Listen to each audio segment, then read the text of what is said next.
अस्सलाम वालेकुम नाज़रीन। अच्छा, आप लोगों के सामने पेशे खिदमत है फिर से वही हमारा ग्लव बॉक्स का कवर। मैं इसको जोड़ रहा था तो मेरे जहन में एकदम आइडिया आया कि why shouldn't we just put the thermopore in petrol. तो वही मैंने किया कि इसके अंदर मैंने पेट्रोल डाला, फिर उसके अंदर मैंने थर्मोपोल डालता गया। तो उसके बाद जो है ना, ये एक स्टिकी सा गुई सा, वो जैसे बच्चों की स्लाइम नहीं होती, वैसा मटेरियल जो है ना तैयार हो गया। अच्छा, अब ये गीला है, ज़ाहिरी बात है, इसके अंदर पेट्रोल है। तो मैंने सोचा अगर मैं इसको जो मेल्ट कर करके इधर लगा रहा हूँ, तो मैं क्यों ना इस तरह करके इसके अंदर इसकी फ़िटिंग करूँ। अब ये मैंने ज़िंदगी में कभी पहले काम किया नहीं है, लेकिन मैं सोच रहा हूँ कि इस दफ़ा मैं भी ज़रा ये ट्राई मार के देखूँ क्या होता है, क्योंकि इसको ज़रा बनाना आसान है। तो मैं सोच रहा था कि हम भी ये एक दफ़ा ट्राई करके देख ही लें, क्योंकि मैं यूट्यूब वीडियोस के अंदर देखता रहता हूँ कि लोग जो है ना थर्मोपोर को उसके अंदर मिक्स करते हैं और फिर एक स्टिकी सा सब्सटेंस इस तरह ये देखें ना तैयार हो जाता है। तो तैयार तो ये हो गया है, अब देखते हैं होता क्या है। एक दफ़ा हम इसको बना लें प्रॉपर तरीके से, अगर तो ये कामयाब हो गया तो फिर तो बहुत मज़े का काम हो जाएगा। हमारी वो उससे सोल्डरिंग आयरन से और हीट अप करने से जान छूट जाएगी। लेकिन अगर नहीं कामयाब हुआ तो फिर वही करना पड़ेगा जो है। तो इसको जो है ना ज़रा प्रॉपर शेप देते हैं।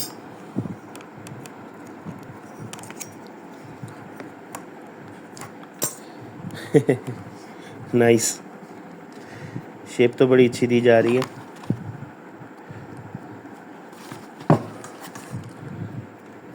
अगर तो ये आइडिया वाकई है तो फिर तो बहुत अच्छी बात है।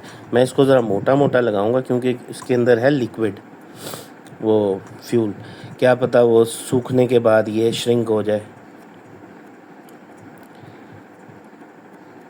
खैर, आइडिया बुरा नहीं है, ये ट्राई तो मैंने मार ली है, अब अल्लाह मालिक है क्या होता है देखें।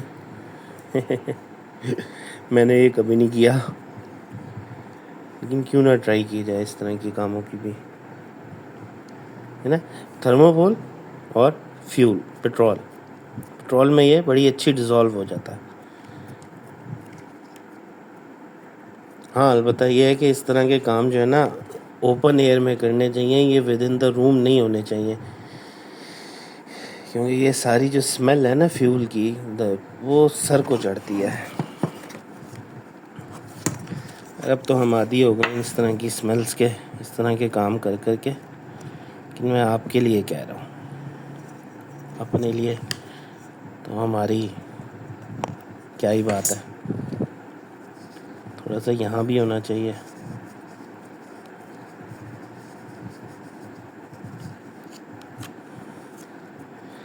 चलो देखते हैं। वैसे मैं ना 100% श्योर हूँ ये प्लास्टिक के साथ तो नहीं चिपकेगा, ये बस प्लास्टिक को कवर ज़रूर करेगा, इस चिपकेगा नहीं प्लास्टिक के साथ, ये तो मुझे कंफर्म है ये बात।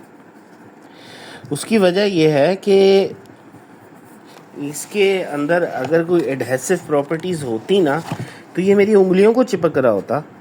ये मेरी उंगलियों को भी नहीं चिपक रहा, तो इसका मतलब ये है कि इसके अंदर एडहेसिव प्रॉपर्टीज़ हैं ही नहीं, तो ये प्लास्टिक को क्या चिपकेगा। हाँ, अलबत्ता ये है कि ये सूखने के बाद एक शेप सी हमें मिल जाएगी, जिसके ऊपर हम आसानी से ना वर्किंग कर सकते हैं। अब देखते हैं क्या होता है। ऑब्वियसली इसको सूखने में कुछ टाइम तो लगेगा। ये देखिए, मैंने इसकी शेप तो दे दी है, बकाया एक्स्ट्रा जो है वो हम उससे अपने मिनी ग्राइंडर से सैंड करके शेप बना लेंगे। कुछ थोड़ी बहुत हम दूसरे तरीके से फिलिंग भी कर लेंगे। चलें देखते हैं क्या होता है। Never use this idea before, कभी भी नहीं।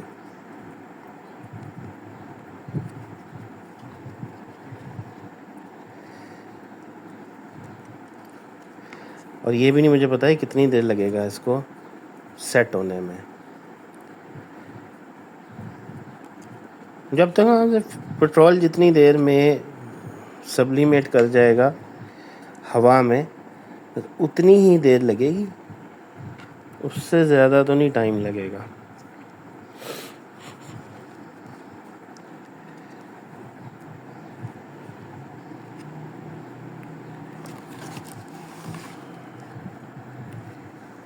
ये देखें,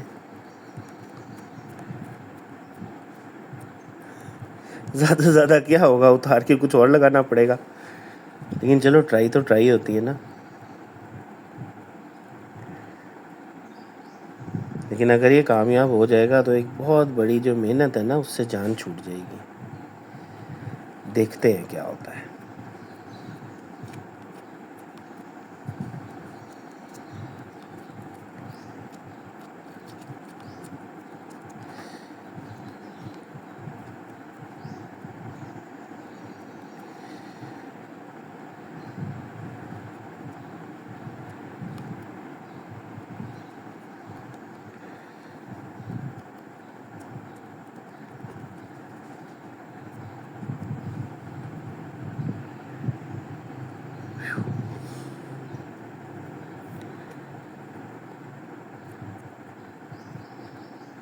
जैसे जैसे मैं इसको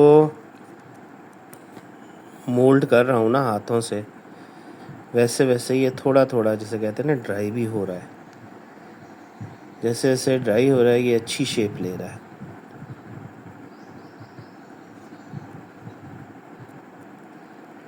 वैसे इसके जिसे कहते हैं ना इस तरह होना चाहिए।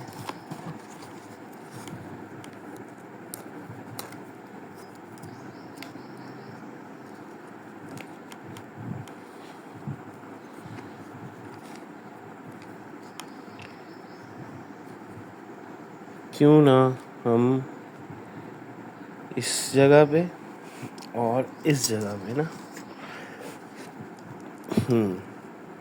इसको यूं करके तो इसके ऊपर ना टेप लगा देते हैं।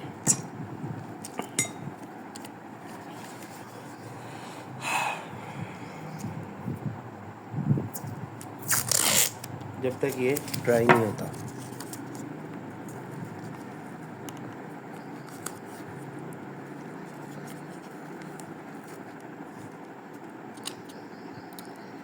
ये यूं होना चाहिए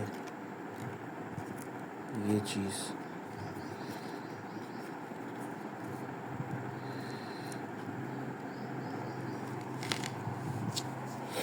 दूसरी टेप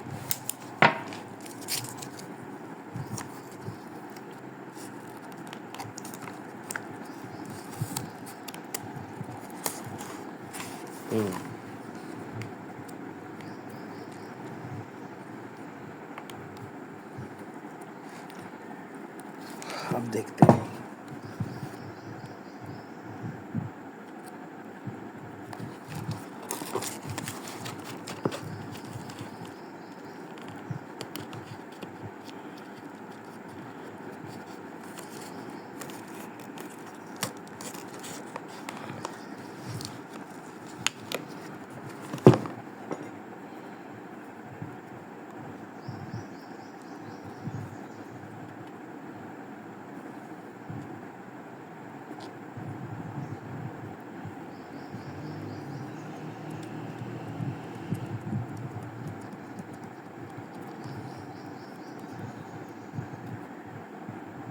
चलो अब इसको सूखने देते हैं। अगर ये प्रोजेक्ट कामयाब हो गया तो दूसरे कॉर्नर पे भी ना यही काम करेंगे। इस जगह से भी इसको होल्ड होना चाहिए थोड़ा सा। कैसे करें इसको होल्ड इस तरह से? इसका होल्ड होना यहाँ से बनता है।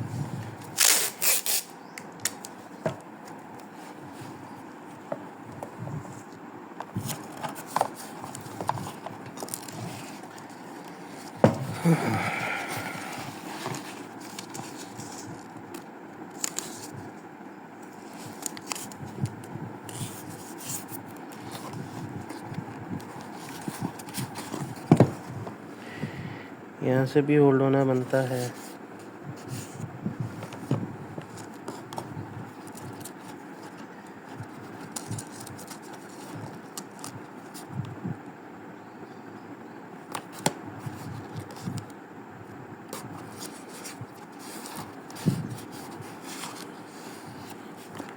फोम पे कहाँ टेप चिपकती है,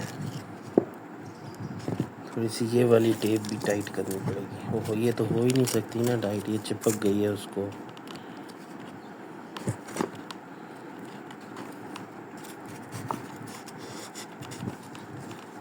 ओके फाइन, लेट्स सी क्या होता है अब।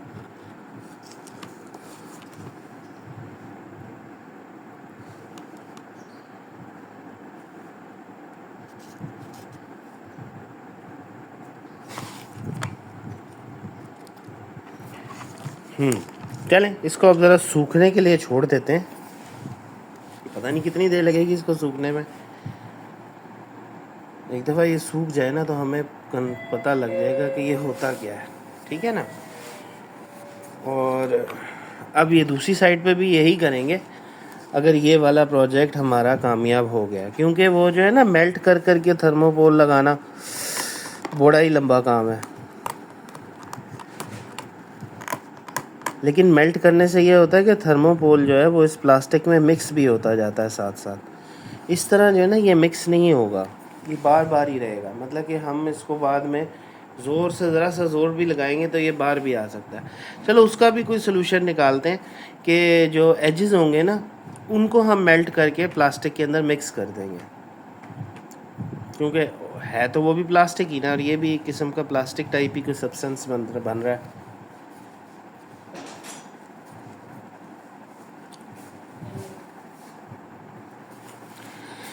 चलें, अब ऐसा करते हैं कि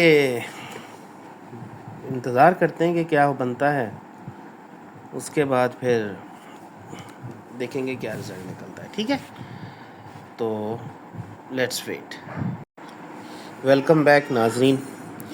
ये जैसा कि लगाया था इस जगह पे थर्मोकोल मिक्स विद पेट्रोल, और इसको हम लोगों ने सेट किया था इस जगह पे। तो अब ये है कि ये बड़ा अच्छा हो गया है, बड़ा पक्का, बड़ा सख्त, बड़ा टाइट। इसको सूखने में काफ़ी वक्त लगा, लेकिन मैं आपको बताऊं कि सिर्फ ये वैसे ही नहीं सूखा। इसको मैंने इसके ऊपर हॉट एयर गन का इस्तेमाल भी किया, फिर सोल्डरिंग आयरन से भी हल्की हल्की हीट दी, थोड़ा सा शेप अप भी किया, फिर जाके ना ये सूखा। लेकिन ये सूखने के बाद बड़ा प्रॉमिसिंग है, मतलब कि ये अच्छा खासा ऐसे जैसे कि ना बड़ी टफ़ मटेरियल बन गया है। अब हम इसकी ना थोड़ी सी फिनिशिंग करेंगे। अच्छा, इसी दौरान जो है ना मैंने इसको भी थोड़ा सा खींचा, तो अब आप इसका हाल देखें। तो अब ये जो हमारा विनाइल पीस है ना, ये तो समझ लें कि ख़त्म हो गई कहानी इसकी। ये अब यूज़लेस हो गया, क्योंकि अब मैं इसको रिपेयर नहीं कर सकता। ये इरिवर्सिबल या बियॉन्ड रिपेयर होगी ये बात।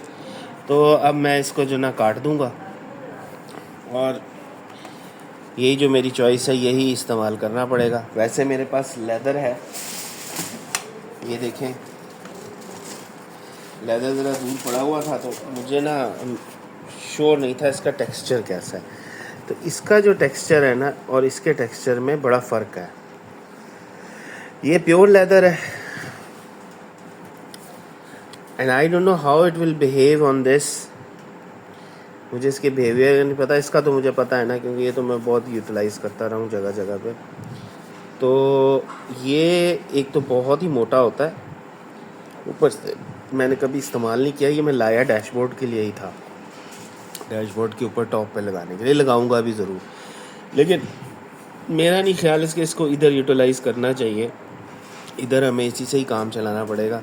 अब ये है तो बहुत ही जो ना पतला, देख रहे हैं आप, बिल्कुल बारीक है इसकी निस्बत। ये बहुत हार्ड है, मोटा है, ये बहुत बारीक है। तो चलो देखें क्या होता है। कुछ साल तो निकालेगा ना, 5-6 साल, उसके बाद दोबारा रिप्लेस कर देंगे, यही हो सकता है। अच्छा, अब इस पीस को जो है ना मैं काटता हूँ, क्योंकि ये अब सिर्फ तंग ही करेगा और तो कुछ नहीं करेगा, क्योंकि अब इसको इसके साथ लगा रहना जो है वो फजूल है। पहले तो इसलिए छोड़ दिया था कि हम इसको रिपेयर करके इसी को ऊपर लगा लेंगे, लेकिन अब जो इसकी हालत हुई है ना, उसके बाद अब हम इसको साथ लगा ना ही रहने दें तो बेहतर है। सबसे पहले हम ये देखते हैं कि ये हमारे पास एक लाइन आ रही है स्ट्रेट, इस लाइन के साथ साथ जो है ना हम एक निशान लगा देते हैं।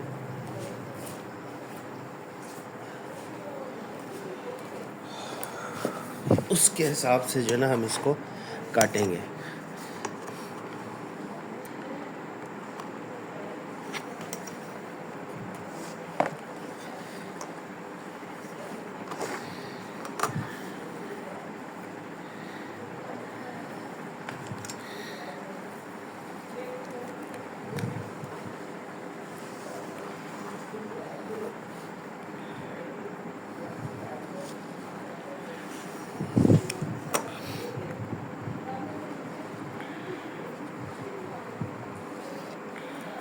अच्छा, अब हम ना 1/2 इंच आगे रख के काटेंगे।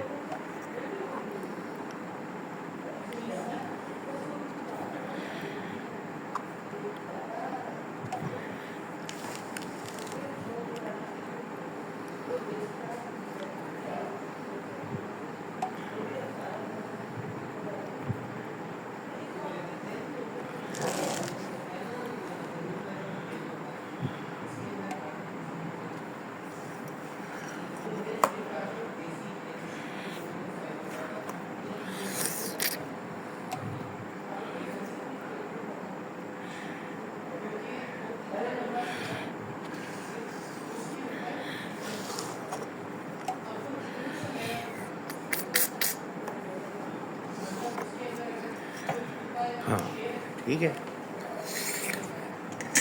इसको हम काटेंगे। हो सकता है हमें और भी ट्रिम करना पड़े, लेकिन इतना तो हमें ज़ाया करना ही पड़ेगा।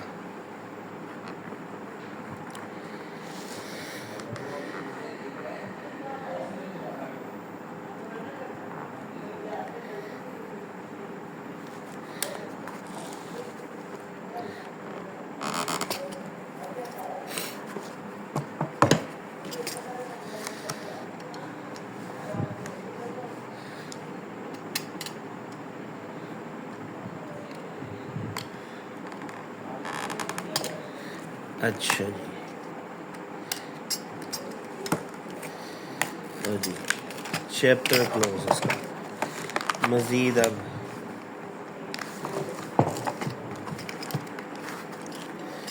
बड़ी कोशिश की भाई हमने इसको बचाने की, नहीं बचा, क्या कर सकते हैं। ये अब जो है हमारे पास ये मैं बेसिकली तंग ही कर रहा था, हमारे किसी काम का रहा ही नहीं। इसमें इतने बड़े बड़े जो है ना, ये ज़रा सी हीट लगी हॉट एयर गन की जगह से उधर, तो यहाँ से ये क्रैक ही हो गया।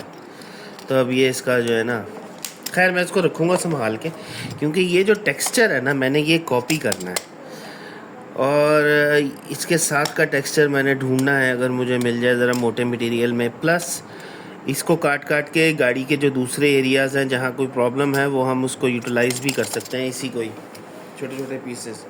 तो ये काम की चीज़ है, इसको बहुत संभाल के रखूँगा मैं, क्योंकि ये टेक्सचर मुझे दोबारा कैसे मिलेगा कैसे नहीं मिलेगा ये मुझे भी नहीं पता। अच्छा, अब बारी आती है हमारी इस एरिया की। अब हमारे पास जो ना, जो हमारा सिस्टम बड़ा साफ़ हो गया ये पीस उतारने से ना। अब जो भी है, ये जो एक्सपेरिमेंट था ना, ये बड़ा कामयाब रहा है, मुझे बड़ा मज़ा आया भाई इस एक्सपेरिमेंट का। ठीक है, अब इसको हम स्ट्रेट करते हैं। स्ट्रेट करने के लिए ना मेरे पास एक बड़ा ब्रिलियंट आइडिया रहा है शुरू से, हमेशा से, समझ लें कि बचपन से। ये काम मैं पहले बहुत दफ़ा कर चुका हूँ, अब मैं चाह रहा हूँ कि इसके ऊपर भी यही किया जाए। वो ये है कि ये एलुमिनियम फॉइल है, ये हम रखेंगे इसके ऊपर और इसके ऊपर करेंगे आयरन इस्त्री। ठीक है ना, ये वो मशहूर ज़माना इस्त्री, नेशनल की इस्त्री, जो हर घर की पहचान होती थी किसी ज़माने में, आजकल भी होती है। इसको जब हम आयरन करेंगे ना, तो ये बिल्कुल प्लास्टिक जो है स्ट्रेट हो जाएगा। ये मैंने इसके ऊपर रख दिया। इस्त्री में और सोल्डरिंग आयरन में यही फ़र्क है कि इस्त्री के अंदर हमें ये एक बहुत बड़ा फ्लैट सरफेस जो है ना मिल जाता है। जो सोल्डरिंग आयरन तो छोटा सा होता है ना, और इस्त्री 2000 वाट की होती है, सोल्डरिंग आयरन 60 वाट का होता है।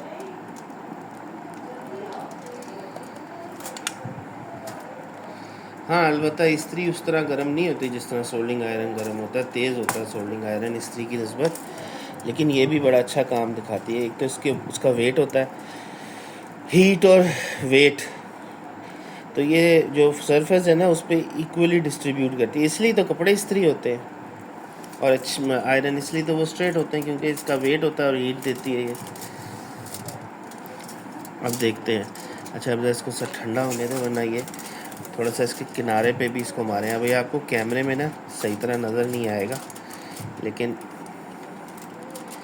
चलो कोशिश करते हैं दिखाने की आपको।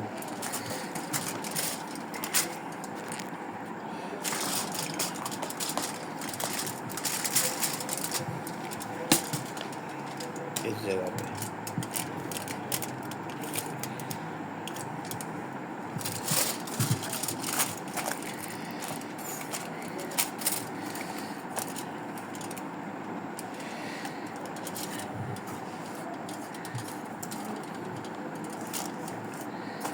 चलो पहले हम इसका टॉप सेट कर लें।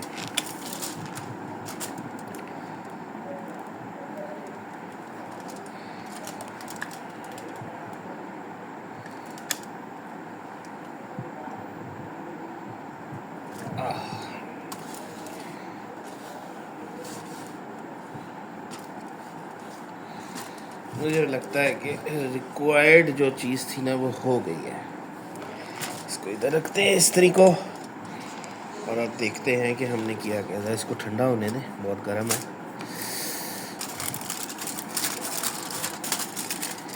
हाँ, अब ये चिपका हुआ है। जब ये ज़रा कूल डाउन हो जाता है ना, फिर ये इससे अलहदा हो जाएगा। नहीं भी हुआ तो भी हम इसको उतार सकते हैं बड़े आराम से।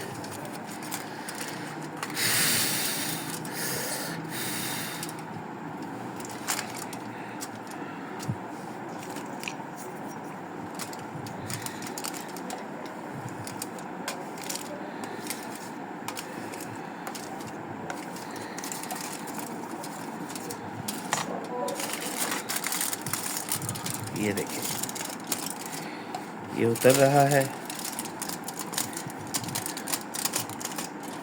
और ये एक किस्म की ग्लॉसी ग्लास टाइप की फिनिश आ गई हमारे पास ना, फ्लैट बिल्कुल। अब इसको सही करना, साफ़ करना बहुत आसान हो गया है, ठीक है ना। अब इधर की बारी है, इसको भी हम स्ट्रेट इसी तरह कर सकते हैं कि हम वही एल्युमिनियम फॉइल जो है वो यूँ लगाएं इस तरह, और जो आयरन है उसको इस तरह रख दें।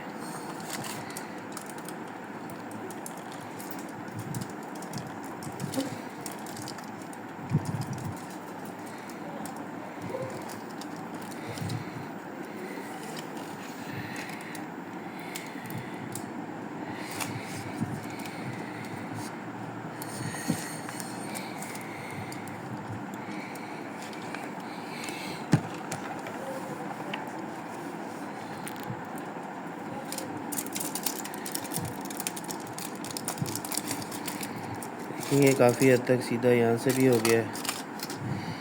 अब थोड़ा सा हम ग्राइंडर का काम इस्तेमाल करेंगे, उससे हम इसको बिल्कुल स्ट्रेट कर लेंगे। इस जगह को भी, ये थोड़ी सी जो बाहर निकली हुई थी ना, इसको भी हम इसी तरह। चल रहा, ये डेंजरस काम है तो ज़रा ध्यान रखिएगा। अगर आप खुद घर में करें, सबको पता है इस्त्री नीचे से गर्म होती है। To be careful if you are trying this at home. ये देखें, ये यहाँ से भी सीधा हो गया, यहाँ से भी काफ़ी बेहतर हो गया। थोड़ा सा हम इसको ट्रिम कर देंगे और ये एरिया भी हम ग्राइंड कर देंगे, तो ये जो हमारे पास चीज़ है ना, ये बड़ी फिट आ जाएगी, ठीक है। अब तक के लिए फ़िलहाल ये इधर तक ही है, बाकी नेक्स्ट वीडियो में जो है ना मैं करता हूँ, ठीक है।